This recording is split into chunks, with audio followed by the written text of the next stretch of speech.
Secret of health and beauty. இன்றைக்கி நம்ம சேனலில் என்ன வீடியோ பார்க்க போகிறோம் அப்படின்னு பார்த்தீங்கன்னா, தேங்காய் வந்து பார்த்திங்கன்னா நம்ம ஃப்ரிட்ஜ் இல்லாதவங்க கெட்டு போகாமல் எப்படி பயன்படுத்தலாம் அப்படிங்கிறது தான் இன்றைக்கி நான் வீடியோவில் சொல்லியிருக்கேன். வீடியோவை ஸ்கிப் பண்ணாமல் பார்த்து தெரிஞ்சுக்கோங்க. கண்டிப்பாக இந்த தகவல் வந்து நம்ம எல்லாருக்குமே ரொம்பவே யூஸ்ஃபுல்லானது. அதுக்கு முன்னாடி நீங்கள் இப்போ தான் நம்ம சேனலை ஃபஸ்ட் டைம் பார்க்குறீங்க அப்படின்னா நம்ம சேனலுக்கு இருக்கக்கூடிய சப்ஸ்கிரைப் பட்டன் அமைக்கி சப்ஸ்கிரைப் பண்ணுங்கள். பக்கத்தில் இருக்கக்கூடிய பெல் பட்டனை டச் பண்ணுங்கள். நீங்கள் பெல் பட்டனை டச் பண்ணிங்க அப்படின்னா தான் நம்ம சேனலில் போடுற புத்தம்புது வீடியோக்கள் உங்களுக்கு நோட்டிஃபிகேஷனில் வந்து சேரும். வாங்க ஃப்ரெண்ட்ஸ், நம்ம வீடியோக்குள்ளே போகலாம். ஃப்ரெண்ட்ஸ், இன்றைக்கி நம்ம என்ன டாபிக் பார்க்க போகிறோம் அப்படின்னு பார்த்தீங்கன்னா, தேங்காயை நம்ம இப்படி பயன்படுத்தினோம் அப்படின்னா 6 மாதம் வரைக்கும் நமக்கு கெட்டு போகாமல் இருக்கும். அதுவும் இல்லாமல் ஃப்ரிட்ஜ் இல்லாதவங்க இந்த மணிக்கு யூஸ் பண்ணுறப்ப ரொம்பவே நல்லது. இப்போ வந்து பார்த்திங்கன்னா தேங்காய் வந்து பார்த்திங்கன்னா நம்ம எல்லாராலும் நமக்கு யூஸ் பண்ணக்கூடிய ஒரு பொருள் அப்படின்னு சொல்லலாம். கண்டிப்பாக நமக்கு சமையலுக்கு வந்து தேங்காய் வந்து வாங்கி கண்டிப்பாக நம்ம பயன்படுத்துவோம். அப்படி வாங்கி பயன்படுத்தக்கூடிய தேங்காய் வந்து பார்த்திங்கன்னா நமக்கு அழுகாமல் இருக்கணும். அதாவது நம்ம ஒரு நாள் மட்டும் வாங்கி பயன்படுத்திட்டு மித்தது கீழே பண்ணால் காசு தான் வேஸ்ட் ஆகும். அந்த அளவுக்கு நமக்கு தேங்காய் வந்து டெய்லி சமையலுக்கு வந்து கண்டிப்பாக யூஸ் பண்ணக்கூடிய ஒரு பொருள் தான். நம்ம தினமும் ஒரு தேங்காய் வந்து வாங்கிட்டு இருக்க முடியாது இல்லையா? வாங்கினவங்க வந்து 6 மாதம் வரைக்கும் இல்லைனாலும் ஒரு 5 நாள் 6 நாள்னாலும் நமக்கு கெட்டு போகாமல் இருக்குது அப்படின்னா தான் ரொம்பவே நல்லது. அவ்வாறு வாங்கி வைக்கும் தேங்காய் வந்து பார்த்திங்கன்னா நம்ம வந்து தூக்கி கீழே தான் அதை போடுவோம். காசு தான் நமக்கு வேஸ்ட் ஆகும். இந்த நிலையில் வந்து பார்த்திங்கன்னா தேங்காயை நீண்ட நாட்கள் வரை நம்ம கெட்டு போகாமல் ஃப்ரிட்ஜ் இருக்கிறவங்க வந்து பார்த்திங்கன்னா ஃப்ரிட்ஜில் வச்சுக்குவாங்க. ஆனால் ஃப்ரிட்ஜ் இல்லாதவர்கள் வந்து நம்ம எப்படி ஸ்டோர் பண்ணி வைக்கலாம் அப்படிங்கிறதான் பார்க்க போகிறோம். தேங்காயிலே வந்து பார்த்திங்கன்னா 2 வகை இருக்குது அப்படின்னு சொல்லலாம். நிறத்தில் வந்து பார்த்திங்கன்னா சற்று அடர்ந்த நிறமாக காணப்படும்.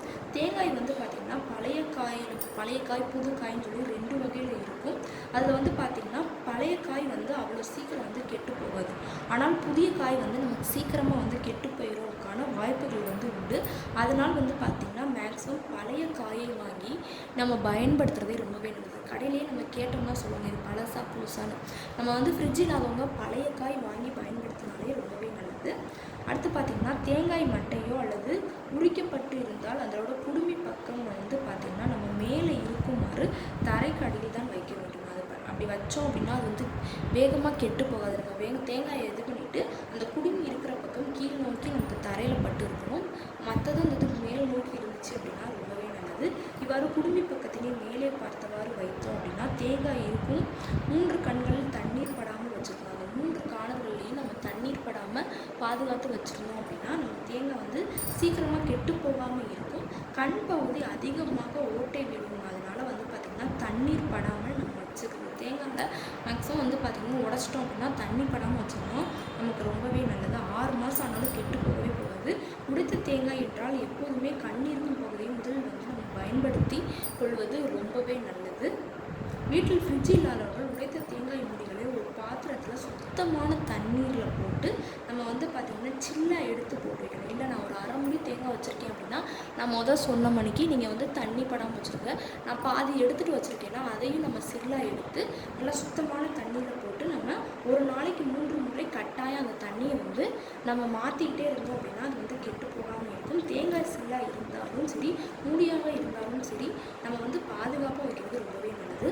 மேலும் இந்த தேங்காய் மூடியில் சில உப்பை தடவி நம்ம வச்சுருந்தோம் அப்படின்னா தேங்காய் வந்து கெட்டு போகாமல் இருக்கும். தேங்காயில் வந்து பார்த்திங்கன்னா வீட்டில் ஃப்ரிட்ஜ் இல்லாதவங்க தேங்காயை துருவி நம்ம இருக்கிறவங்க வந்து பார்த்திங்கன்னா ஃப்ரிட்ஜில் வந்து காற்று போகாத டப்பாவில் போட்டு அவங்க வச்சுக்குவாங்க. தேங்காய் செல்லாக இருந்தாலும் சரி நம்ம அந்த துருவல் எடுத்து வச்சுக்கிட்டாலும் சரி ஃப்ரிட்ஜில் போட்டு ஸ்டோர் பண்ணி வச்சுக்குவாங்க. ஃப்ரிட்ஜ் இல்லாதவங்க இந்த மெத்தடை வந்து கண்டிப்பாக ஃபாலோ பண்ணலாம். ரொம்பவே நல்லது. ஏன்னா நம்ம வந்துட்டு அது கெட்டுப்போன தேங்காய் யூஸ் பண்ணோம் அப்படின்னாலும் நம்ம உடம்புக்கு வந்து தீங்கு தான் விளைவிக்கும்.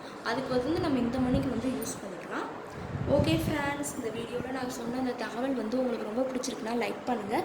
லைக் பண்ணுறது மட்டும் இல்லாமல் உங்கள் ஃப்ரெண்ட்ஸ் அண்ட் ஃபேமிலி மெம்பர்ஸ் கூட இந்த வீடியோவை ஷேர் பண்ணுங்கள். நம்மளோட secret of health and beauty சேனலை சப்ஸ்கிரைப் பண்ணுங்கள். பக்கத்தில் இருக்கக்கூடிய பெல் பட்டனை டச் பண்ணுங்கள். நீங்கள் பெல் பட்டனை டச் பண்ணிங்க அப்படின்னா தான் நம்ம சேனலில் போடுற புது வீடியோக்கள் உங்களுக்கு நோட்டிஃபிகேஷனில் வந்து சேரும். நாளைக்கு இதே மணிக்கு ஒரு இன்ட்ரெஸ்டிங்கான வீடியோவோட நான் வந்து உங்களை மீட் பண்ணுறேன். அது வரைக்கும் தேங்க்யூ ஃப்ரெண்ட்ஸ்.